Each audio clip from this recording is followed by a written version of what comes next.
Hello, and welcome to The Jib. This podcast is about the many and varied schemes of the many and varied U.S. law enforcement and intelligence agencies, organizations, and committees, and how they are stupid and funny. Join us on our merry journey through space and time. Hi, my name is Barry, and you might recognize me as the first person in Ireland to host a showing of From Dusk Till Dawn, the Robert Rodriguez movie, and that was the thing that actually happened. Awesome. Of course you did, though. True. Hi, everybody. I'm Seamus, and you may know me as explaining 5G to flat Earth OGs. Okay, that sounds like a joke, but you kind of did that in one of your previous podcasts, didn't you? No, not at all. I remember that guy, don't lie. Yeah, all right. Okay. Seamus, what are we talking about today? Plenty, my bear man. So let's... Bear man, okay. Yep. All right. All right, so we shall continue, as you say, on our merry journey through space and time. Okay. To August 30th, 1948, Fred Hampton is born. Just after the war. Yeah. In Summit, Illinois. As a youth, Hampton was gifted both in the classroom and athletically. Like many young boys, he aspired to play Major League Baseball someday. But yet, even at a young age, Fred was drawn to activism.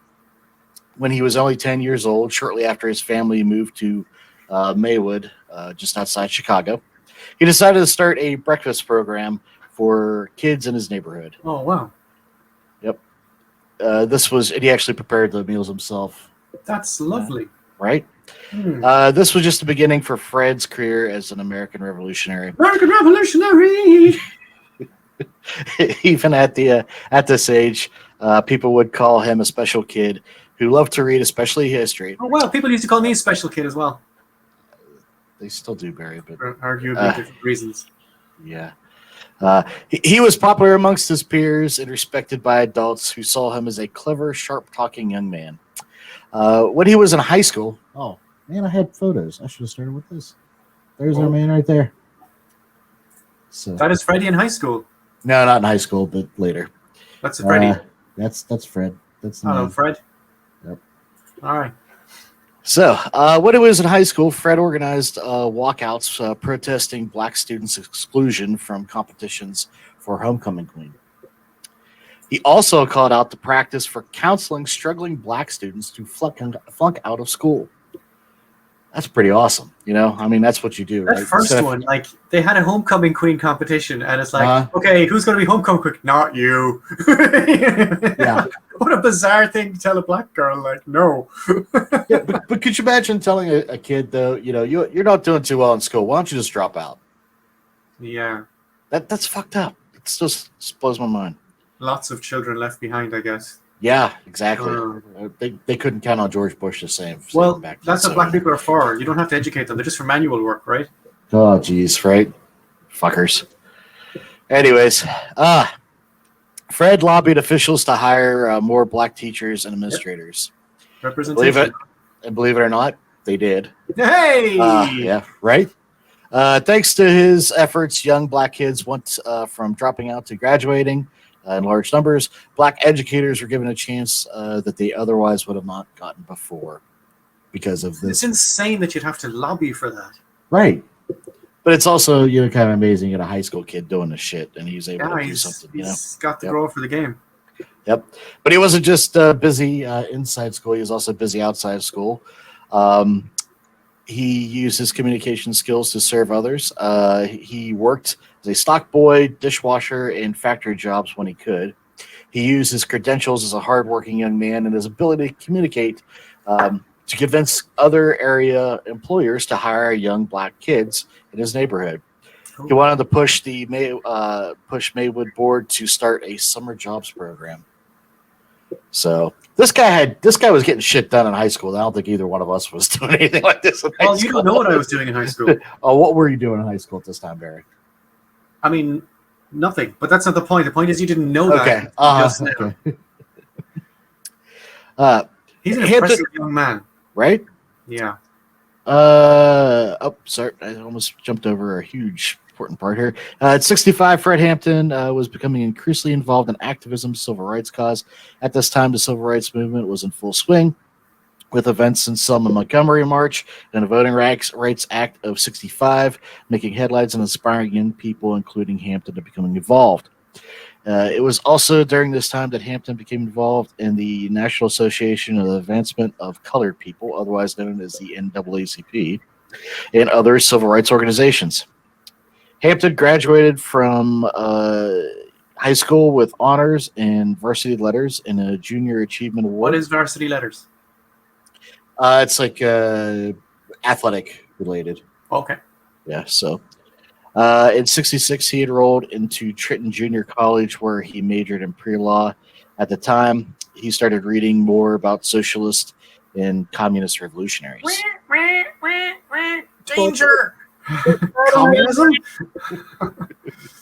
Hampton would assume leadership roles in the West Suburban Branch Youth Council. He wanted to find a new or improved educations and recreational facilities established in Maywood's impoverished black community. In a way, aren't all communities improvised? Well, there was that, right? Also at 66, at 66, you may have heard of these folks. The Black Panther Party was founded in Oakland, California. And Hampton quickly became enamored by this organization. He saw the party as a way to channel energy and frustrations of the black community into a more militant form of activism. Hampton also was definitely attracted to the Black Panthers because of their social edicts. Oh, wait, you said Black Panthers, right? Yes. Okay, we have to do an ad break now. Now? Why didn't? Yeah, we have to. I didn't think we had. I didn't think we had a sponsor this week. The sponsor, we have sponsors, and they said the first time you say Black Panthers, we have to put the ad in here. We have very specific instructions. In the middle of the show? I mean, $10 is $10. All right. What do we got, Barry? Okay, I have to just because they gave us the thing. Okay, we are brought to you this week by Neolib Inc. Are you trying to connect with urban society from your comfortable white suburb? Now you can show your wokeness with our new product, Black Panthers trading cards. Now this is important. They are not Black Panther trading cards. That's owned by Marvel, and ain't nobody got time for that. This is Black Panthers trading cards, okay? They're perfect for the white suburban housewife to show her support for the black experience. Our first series will showcase such Panthers as Elaine Brown, Huey P. Newton, and Bobby Seale. Only $99.99 a set. Show them off to your fellow Hepcat pals. Trade them, collect them all, and earn your spot as the ultra-aware ally on your block. Won't that piss them off? Order now at neolib.com/notracist/we'll sue if you say we are. If you order today, we will also send you a level 1 training course in African American vernacular English. We'll have you talking jive in no time. And now back to you in the studio. Oh, yeah, we need to pick better sponsors. No. You want me to say no to $10? We'll talk after the show. Okay. All right. Summer 67, Hampton led a series of protests demanding the construction of a non-segregated public swimming pool in Maywood. At one rally, a group of protesters showed up at the Maywood board demanding to be heard. Police responded, and as police often do, they responded with violence and tear gassing peaceful protesters. All cats are beautiful. Yep. This led to store windows being broke out and a shed set on fire. Protesters clashed with local police. Shed got set on fire. Yeah, goddamn shed. It was asking for it, man. Yeah. Hampton and 17 others were charged with disorderly conduct and mob action. This action led to the FBI opening a file on him and designating him a key leader on the FBI Agitator Index. If I could just stop you there. First of all, the FBI has an agitator index. Can we just pause there? Secondly, what the fuck is that? What happens if I swim in the same pool as a black person? Like, what happens to me? Nothing. Do I get contact black through the water, or how does that? It's like it's hard to appreciate the level of disconnection of these people, isn't it? Yeah, it's like whatever. You watched All in the Family, right? No. You never watched All in the Family, Archie Bunker? We didn't get that in Ireland. Are you serious? Yeah. Holy shit. Okay, so one of the episodes, Archie donates blood, and his concern is that, or actually, I think he also. There's an episode where he gets blood, but he's concerned about, that they actually gave him the white blood as opposed to the black blood because you can't have the black blood in my body. Yeah. But it was funny. But then you start thinking, well, these motherfuckers believe this shit. Yeah. You know, what the fuck? I don't want any black blood in my body. It's just, it's fucking insane. I don't want to be in the same swimming pool as a black person. Who knows what could happen? Yeah. Mm. Or drink out of the same water fountain. Drink out of the same water fountain. What are they thinking? Yeah. Fucking messed up shit, man. Mm. So anyways, the inevitable finally happens. Fred joins the Black Panthers in 1968. He relocates downtown to Chicago. Okay. He was just 21 years old, and at this time, he had already established himself as a prominent activist and leader in the African American community in Chicago. Wow. Hampton was drawn to the Black Panthers because of its commitment to addressing the needs and issues faced by Black communities, including poverty, police brutality, the lack of political representation. Of course. He quickly rose to the ranks of the party and became one of the most influential leaders, known for his charismatic speaking style and his passion for social justice. Some more pictures of the man right there. There he is. Hampton was particularly active in advocating for the rights of African Americans. I think he's only 22, 21 maybe. He's a great look, isn't he? Yeah. He looks fucking young. Yeah. He looks like he's on Star Trek. The original series, isn't he? Yeah, a little bit. He was particularly active in advocating for the rights of African Americans and working to address the issues faced by Black communities. As he started over in Chicago, he earned a familiar reputation for having a powerful speaking style and passionate commitment to social justice. He used his platform to raise awareness about the challenges faced by Black people, including poverty, police brutality, and a lack of political representation. Hampton was also involved in a number of community-based initiatives aimed at improving lives of Black folk in the Chicago area. He was instrumental in establishing the Black Panthers free breakfast for children, modeled by the program he had started as a kid. Oh, fantastic. This program provided free meals to children in the community. Brilliant. Yep. Now, at the same time, while all this happy, good stuff is going on, we also have the other side of the coin, the FBI. Hey. Now we need to talk about them again in their new little program called COINTELPRO.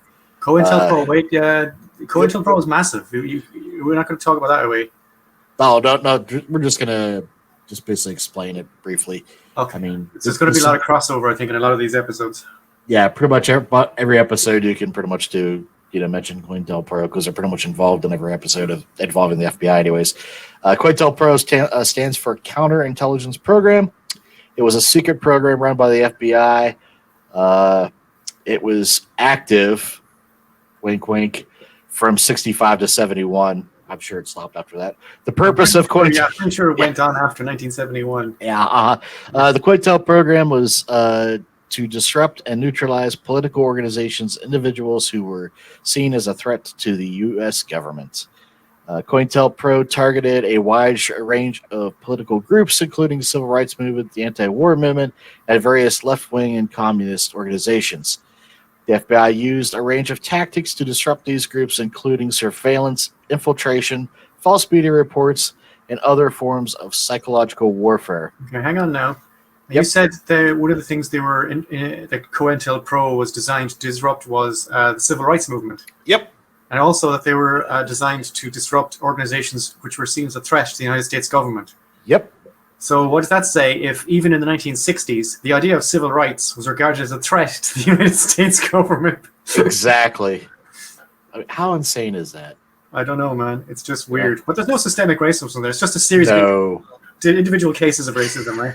You're right. Not linked at all. Not linked at all. No link at all. Yeah.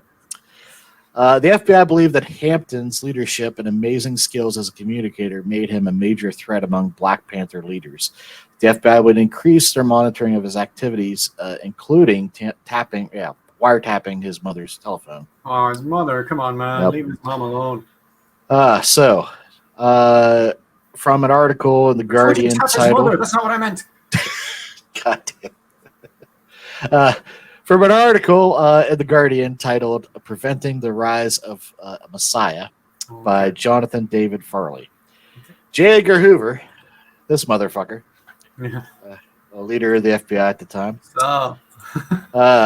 He issued the following directive. Quote, the purpose of the new counterintelligence endeavor is to expose, disrupt, misdirect, discredit, or otherwise neutralize the activities of black nationalists, hate-type organizations, groupings, their leadership, spokesmen, membership, and supporters. Oh wow, they're actually he put the word black in there.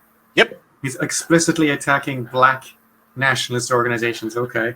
Yep. Thanks, J. Edgar, for that. Yeah. By hate-type organizations, Hoover would explain, such groups as the Student Nonviolent Coordination Committee, King's Southern Christian Leadership Conference, the Conference of Racial Equality, the Nation of Islam. The group Malcolm X belonged to shortly before he was murdered in 1965. And in February 1968, there were massively demonstration in the support of the then imprisoned leader of the Black Panthers, Stokely Carmichael, and H. Rap Brown merged SNCC with the Panthers. Hoover issued another directive: prevent the rise of a messiah who could electrify the militant black nationalist movement. Malcolm X might have been such a messiah. Martin Luther King, Stokely, and Carmichael, Elijah Muhammad, all aspire to these positions. King could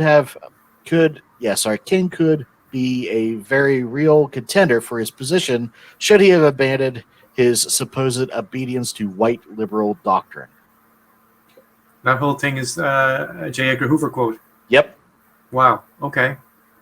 What the actual fuck, man? That he felt comfortable saying all that. Yeah. Like, the trick is to you sure, yeah, believe that, but find like cushion ways to say it. You don't say it all directly, you know. But the fact that he minimizes Martin Luther King so much, yeah, it is also troubling, because this is the same fucker who had a suicide letter, or a letter to suggest that Martin Luther King should kill himself. Oh, with the stuff about the infidelity and so on, and yeah. yeah. But then he King wasn't that big of a deal. What the fuck? Yeah. What a piece of shit. Well, they're trying to. He wants to stop charismatic leaders coming up in civil rights organizations, but like that's going to happen naturally. No matter how many people you kill, there's always going to be somebody behind who's charismatic and slaps into the place. So, we're 20 some minutes in, and I realize this is a big topic, so we're going to kind of break this up into multiple episodes. Okay. And the next episode, because we're going to be looking at FBI taking a harder aim at our man, Mr. Frampton. Cool. Mr. Frampton. He comes alive. No, Hampton. Yeah. You feel how... Okay. So, to give everybody a little bit of a sample of what this guy was all about, and also a little foreshadowing of where he goes, because he's going to take civil rights to another level. Here's a little clip of Mr. Hampton himself. What makes them mad about it? What makes them mad about it is that they have black people and white poor people and red poor people and Puerto Rican poor people and Latin American Puerto Rican people of poor people of all descents. They had them caught up in movements based on racism when the Black Panther Party stood up and said that we don't care what anybody says. We don't think you fight fire with fire best. We think you fight fire with water best. We're going to fight racism, not with racism, but we're going to fight with solidarity. We said we're not going to fight capitalism with black capitalism, but we're going to fight it with socialism. We stood up and said we're not going to fight reactionary pigs and reactionary state's attorneys like this and reactionary state's attorneys like Hanrahan with any other reactions on our part. We're going to fight their reactions with all of us people to get together and have an international proletarian revolution. Right on. Right on. And that's saying all power to the people. Right on. That's saying that no matter what color you are, there's only two classes. And that's saying there's a class over here and there's a class over there. And the reason that this class over here has never did anything to get this class off its back, because this is lower, this is upper. This is the oppressed, this is the oppressor. This is the exploited, this is the exploiter. And these people in this class have divided themselves. They say, I'm black and I hate white people. I'm white and I hate black people. I'm Latin American and I hate hillbillies. I'm hillbilly and I hate Indians. So we fight amongst each other. And you've heard the testimony of pigs here. You got pigs of all colors, you know that. You got pigs that are white, you got pigs that are black, you even got pigs that are black and white. Propagating the same type of madness that this buffoon Hanrahan with be propagating if he were here himself. And why?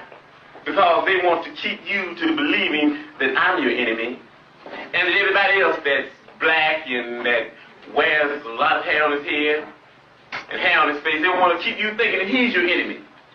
Why? Because if ever you would disregard him and overlook him just for a minute and throw away that question of racism and start into dealing with a little logic, then there would be no one else you could attack other than Hanrahan, other than Davy, and other than Tricky Dicky Nixon. Well, the revolution will not be televised. That's it, man. Well, I think Karl Marx was trying to explain to people in 1840, whatever, that, poor people in England and Ireland and France have a lot more in common with each other than they do with their leaders. And the leaders of those countries also have a lot more in common with each other, sometimes to the point of being actually related than they do with poor people, right? Right. So, I mean, he's not wrong about that, is he? No, not at all. Mm. But that speech could be said today and it's still fucking spot on. Oh yeah, communism will always be relevant as long crazy. as capitalism is grinding people into nothing. Alrighty, folks. What's happening in the world these days? Yeah, we're gonna segue to what's new.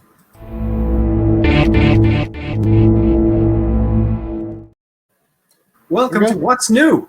At this part of our podcast, we originally planned to put the words CIA and FBI into Google and hit the news tab and just read out whatever came up. Now, having done this on more than one occasion, what we discovered is that when you do that, you get multiple iterations of the same story, and then you have to listen to me reading the same headline 40 times before. So what we did is we put CIA and FBI into the Google machine right before the podcast and picked out the 2 or 3 stories on each tab that we liked, but they are current up to 25 minutes and 20 seconds ago, right? So we're trying to snap it up a bit. Okay, so what do you want to do first, CIA or FBI?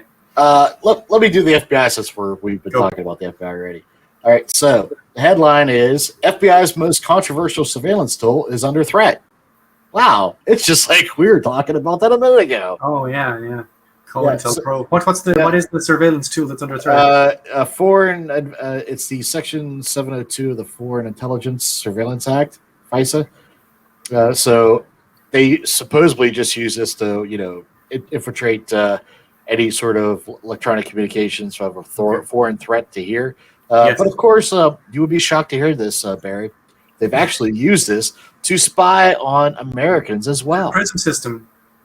Yeah. That's what Edward Snowden was talking about, isn't it? Yep. COINTELPRO seems to be going pretty strong. The other FBI headline, I hate to read this one, just because of who's behind it. But anyways, Catholic League condemns FBI internal memo targeting Catholics. Okay. Yep.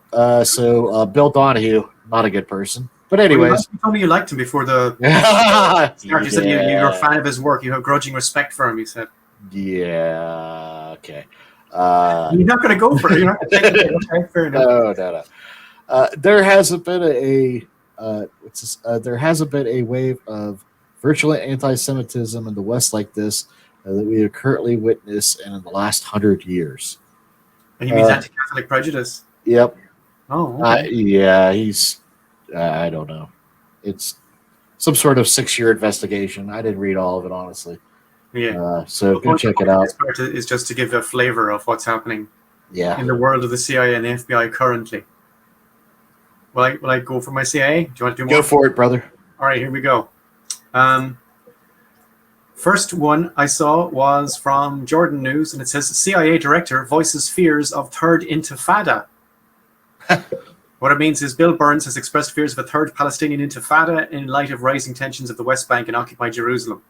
So that's third intifada has been on the cards for a long time now because the Israelis keep going in and pounding Gaza. The second one is Nord Stream blasts done by the CIA. A report says that a CIA working group came up with a covert operation plan to put explosives on the Nord Stream pipelines. I thought that was Russia. You joke, but I really did think it was Russia. Yeah. But the CIA, at the very least, definitely had a plan to do it. So that's a bit weird. And you know what? First they stole our elections, Barry. Now they stole our plans to blow up the Nordic Stream. Yeah, fucking Russia. Next, yeah. And the last headline I thought might interest our audience is the CIA polygraph expert who believed sperm and yogurt could read our minds. And I think I'm not going to bother reading anything. I'll leave that onto your... Yeah, Read it again, though. Read it one more time. I'll have to Control-Shift-T. Here we go. The CIA polygraph expert who believed sperm and yogurt could read our minds. I could read more about it, but it's never going to back up that headline. There's no way that headline could be less amusing or whatever than the rest of it. So that's just going to sit in your mind for a while. So is that why TCY yogurt went out of business over here? I mean, because it was reading people's minds. I remember I saw a movie once called The Stuff. Did you ever see that? I'm aware of the film, but I a mid-80s movie called The Stuff about this weird yogurt, and people were addicted to it, and it altered their minds and so on. It turned out to be this conscious being, and people were eating yogurt. It turned out to be a CIA program all along. Wait a minute. It's so stuck in my mind that I remember the jingle from it. When they were selling the stuff, it was like, you just can't get enough of the stuff. It was called The Stuff, and people used to buy a load of it, and it was a great movie. Stupid, but great. So, just like From Dusk Till Dawn, this is also based on true events. Is that what you're saying? Dusk Till Dawn. Yeah. Psychos do not explode when sunlight hits them. Yeah, that's a great movie too. Mm-hmm. Are we done? Some hike stole that show though. No, oh my God, yes. Yeah. Alrighty, folks. So definitely a two-parter. Maybe more. I don't know. We'll see. We're going to come back. I guess. Whenever the next podcast is, we'll be doing more of Peter Frampton. No. Fred Hampton. Fred Hampton. Okay, Fred Hampton. All righty, folks. Like, subscribe, share, all the happy stuff. See you, everybody.